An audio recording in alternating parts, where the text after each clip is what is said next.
Got me snorting already. Well, good morning. Another day, another adventure. We're down at Sunseeker RV Resort, just north of Fort Myers, and we're heading down to someplace about an hour and a half from here. Head north toward Draker Street, then turn right onto Draker Street. I knew she was going to do that. We're going to go for a boat ride. We're going to go down and get on a swamp boat and go sliding all over the swamp and see if we can see some animals. Hopefully not get wet and just have a good time. So come along for the ride. As down the road we go.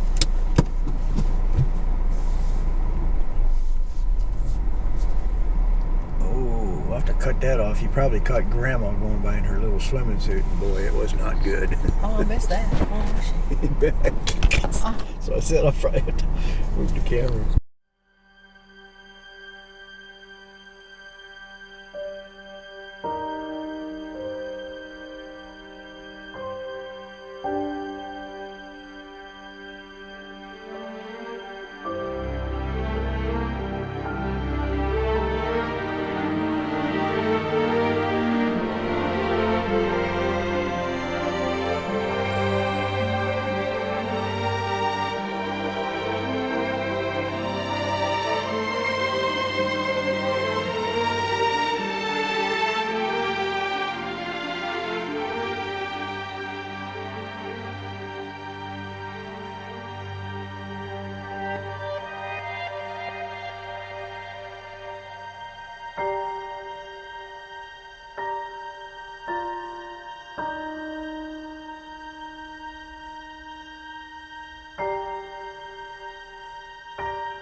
Well, as you can see, we're at Corey Billy's airboat rides. We're going to take an airboat ride here in a little bit.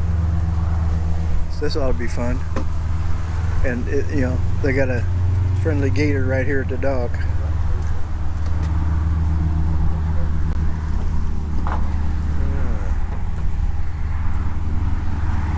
What do you think about that, Shirley? I said I think it's going to be fun.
still expecting a little faster, but that's all.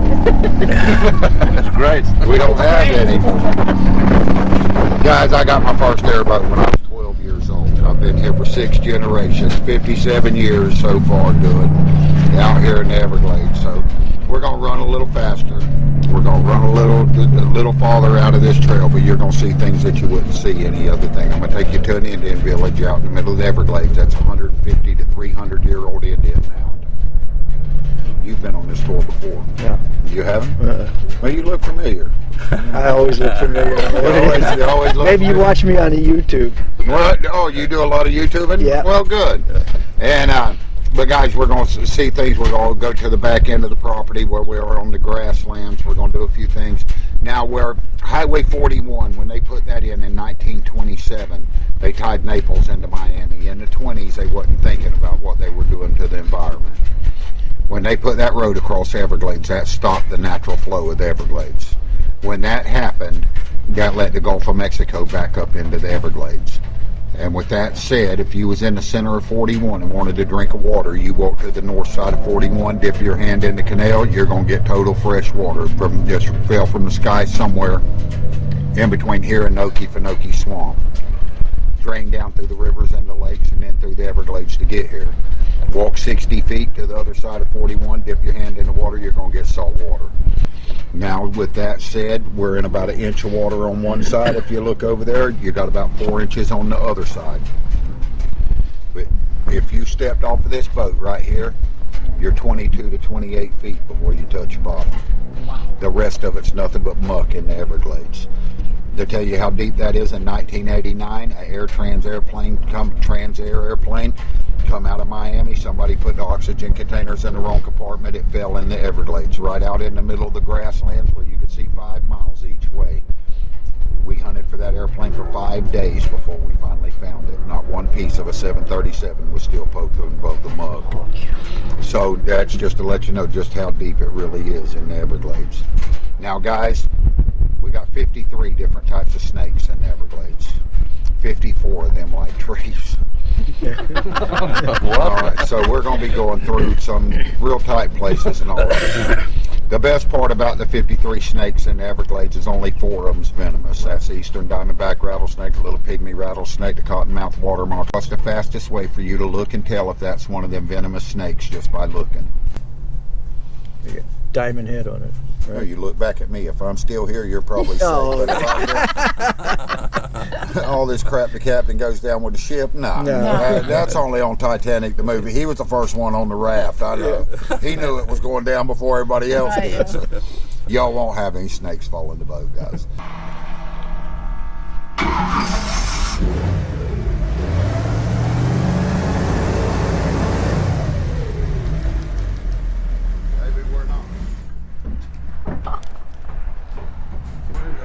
Get to be broke down in there, slaves to rescue and everything. This isn't a 3-hour tour, is it? Yeah. Okay, the boat is broke. So, can you say 3-hour tour? Lost in the Everglades. Yeah.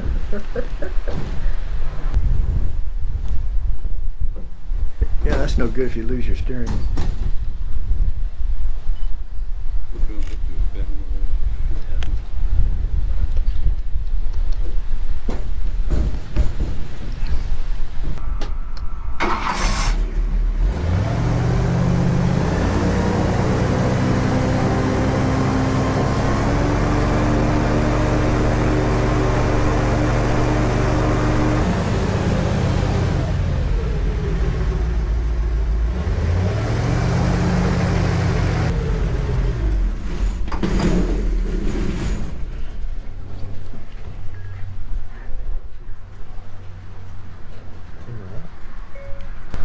Hey Nina, I'm broke down. This is the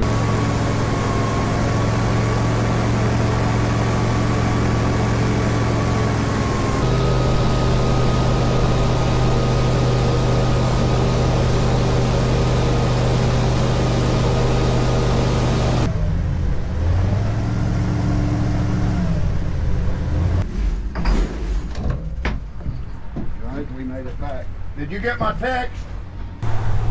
Our luck the boat broke down halfway through it, so we had to bring the broken boat back, and he's out there trying to find another boat now. So, but man, what a gas! What a rush! Yeah, what a rush! I mean, besides you got that big motor firing up in back of you, and he's just hauling through the swamps and spinning around. Can't wait to go back out. This is the best thing we've done for a while. Yep. You have a good time? I have. Oh, So guess far. what? We're in the It ain't water. over yet. Well, yeah. Guess what? We're in the water. She doesn't have this life preserver on. Oh! Of course, Imagine that. it's only 4 inches deep, but with about 20 feet of mud. So, anyway, they get back over here, we're going to take off again. There's it. There comes our boat. He got the orange boat.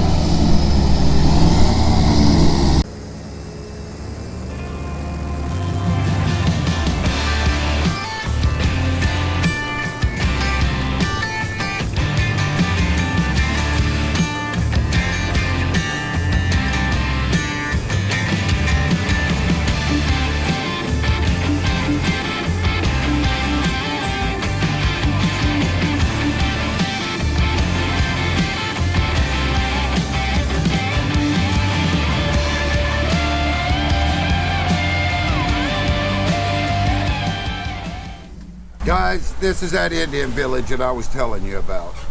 This Indian mound's from 150 to 300 years old. This is the way the Indians lived out here in the Everglades. When the Indians bought this property and they started this boat tour, we come in here and we found the old poles from the old Cheekies and put them all back exactly the same. And now we keep putting it back together after every hurricane and all that, but it's no longer on the tour. Why it's not on the tour? Because all the tours got together, instead of raising prices, they cut the time. And when they started cutting the time, instead of the money, that made it where you can't go to certain places. Yeah. So this is where I was going to take y'all earlier, so I just took all the shortcuts to get here.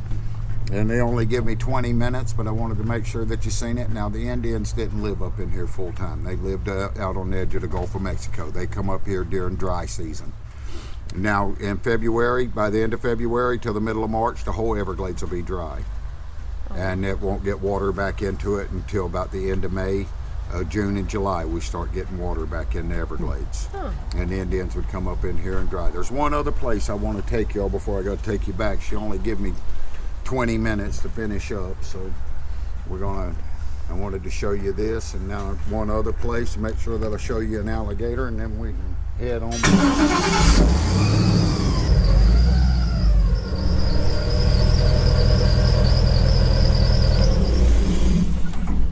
There's another one on that board. Now we put these boards in here because alligators don't have no place to get up in the mangroves. So we put them in here, and then that gives them a place to get up where they can sun. You know, the humps on an alligator's back is actually bones under the skin that's filled full of gel. They're called scutes. And that alligator's got to heat his back up today, and then he can release that gel, that heat, into his blood system tonight to keep him going. If he gets under 78 degrees, he starts going dormant. And there's another one on that board. I don't know if there's one down there or not. I gotta stay out of these trees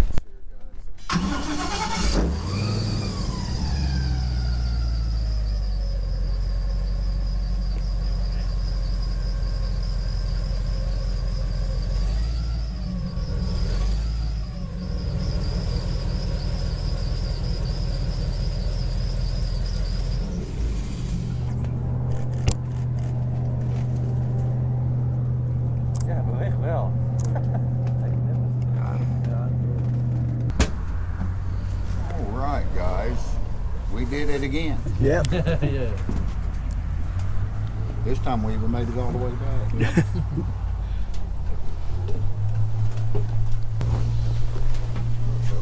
Young lady, did everybody get to do the alligator show? Oh, yeah. No. We did. Did y'all do the alligator show? Yes. Yeah, it's just right around through the buildings there. I'll take your headsets, guys. What was your name? Dino. Dino. Take care. We had a great time. Thank you. I really liked it.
This is the campground at Collier Seminole State Park, Florida, South Florida, south of south of something.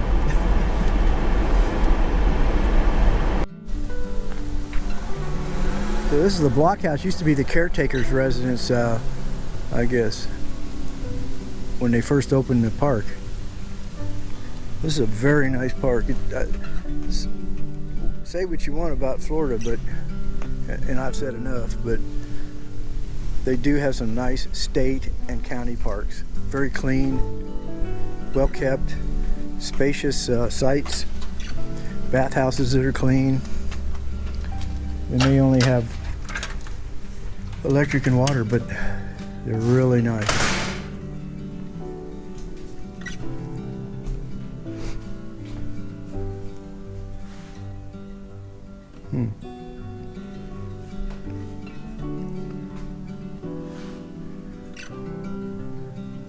Wouldn't mind living here. There's an upstairs too, but it's closed off.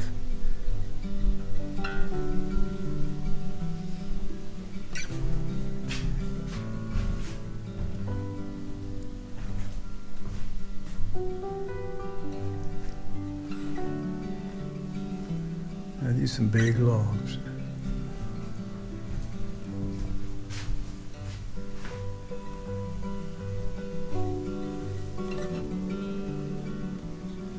This is a walking dredge. So I guess we're going to figure out how it walks.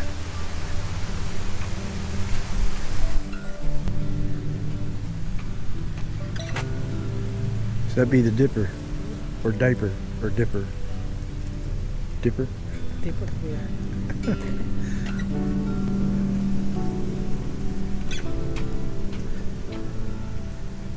I wonder what they were just dredging a canal out, or looking for something.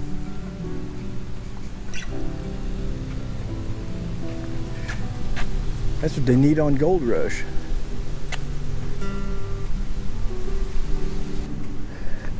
Ooh.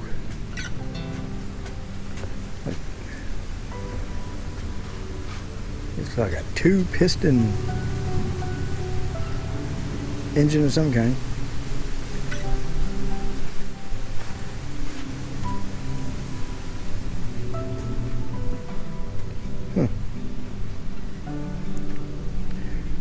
Yep, I would imagine that was like full of oil. Keep it lubricated and sling oil everywhere. Of course, yeah, this would be the top they'd put on there. That way the oil wouldn't sling everywhere.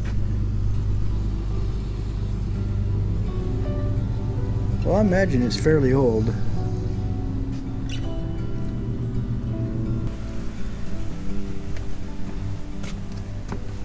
Pretty cool.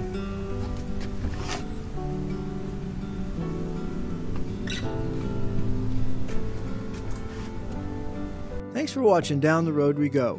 I hope you enjoyed this episode, and don't forget to subscribe and make sure you click the little bell so you get notified every time a new episode comes out. Thanks again for watching Down the Road We Go.